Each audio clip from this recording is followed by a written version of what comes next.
শুধু দর্শক মণ্ডলী, আপনাদেরকে আমি গভীর শোকাহত, কারণ আমাদের এপার বাংলা আর ওপার বাংলার সাথে একটি আত্মার টান আছে আমাদের সবার।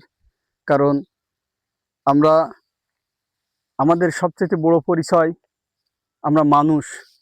আর আরও একটি পরিচয় আমাদের আছে, সেটা হচ্ছে আমরা একই ভাষায় কথা বলি। আমরা বাংলা ভাষায় কথা বলি। এপার বাংলার লোক বাংলায় কথা বলে, ওপার বাংলার লোকও বাংলায় কথা বলে। তবে সব রাজ্যে তো আর বাংলা ভাষায় নেই, অন্যান্য ভাষা আছে, হিন্দি, গুজরাটি, মারাঠি এবং আরও অন্যান্য ভাষা। তবে পশ্চিমবঙ্গের সাথে আমাদের আত্মার সাথে আত্মার মিল, যেহেতু তারা বাংলা ভাষার মানুষ, আমরাও বাংলা ভাষার মানুষ। আমাদের বাংলাদেশে বাংলা ভাষাটা আমরা অনেক কষ্টের বিনিময়ে পেয়েছি, অনেক কষ্ট, সেদিকে আমি যাব না, অনেক বড় কাহিনী। তো যাই হোক, আমি আজ ক্যামেরার সামনে কেন দাঁড়িয়েছি? রাহুল ব্যানার্জির একটা ছবি আমি দেখছিলাম কলকাতা পূরবী হলে। ছবিটার নাম ছিল চিরদিনই তুমি যে আমার। ছবিটা তারও প্রথম ছিল, তার স্ত্রী প্রিয়াঙ্কা সরকার তার সাথে জুটি ছিল, তার নায়িকা ছিল। তো এই চিরদিনই তুমি যে আমার ছবিতে রাহুল ব্যানার্জি বলছিল, তার ছবির শেষ দৃশ্যে বলছিল, যখন ওনাকে ধরে নিয়ে আসা হয় রাহুলকে এবং তার স্ত্রী, তারা গোপনে বিয়ে করছিল, তা ওনার চাচার শ্বশুর যে হবে হয়েছিল আর কি, সে বলছিল, এই জামাই, তোমার পরিচয় কি? তা রাহুল ব্যানার্জি বলছিল অভিনয়ের মাধ্যমে, 2-3 বার বলছিল তার চাচার শ্বশুর যে, এই জামাই, তোমার পরিচয় কি? 2-3 বার বলার পরে বলছিল যে, আমার পরিচয় আমি মানুষ।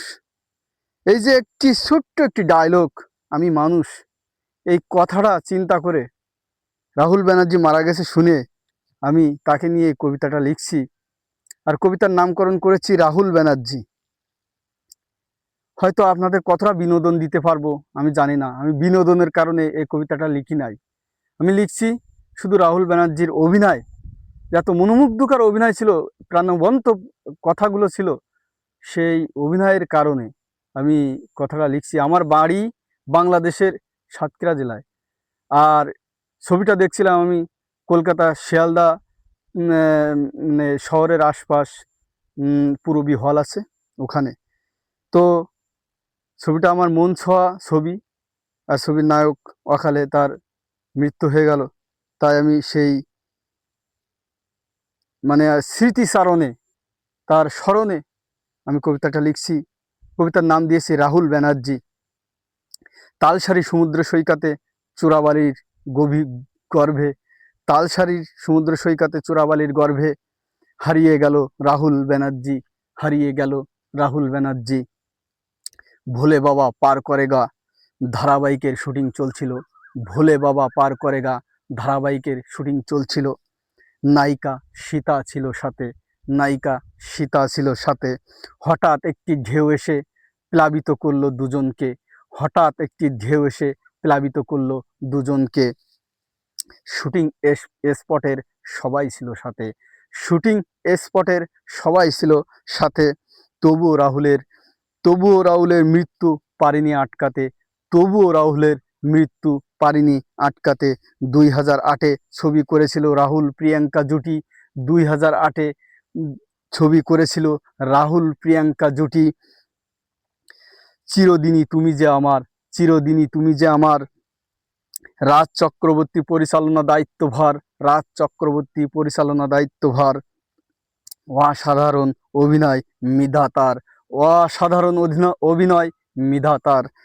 অভিনয় করতো হেসে কেঁদে, অভিনয় করতো হেসে কেঁদে, দর্শকের হৃদয়ে জায়গা করে নিয়ে, দর্শকের হৃদয়ে জায়গা করে নিয়ে অবশেষে কাঁদিয়ে চলে গেলে রাহুল ব্যানার্জি না ফেরার দেশে।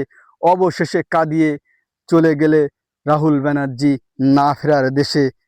ভোলা যায় না তোমার কথা, ভোলা যায় না তোমার কথা, তবুও ভুলতে হবে।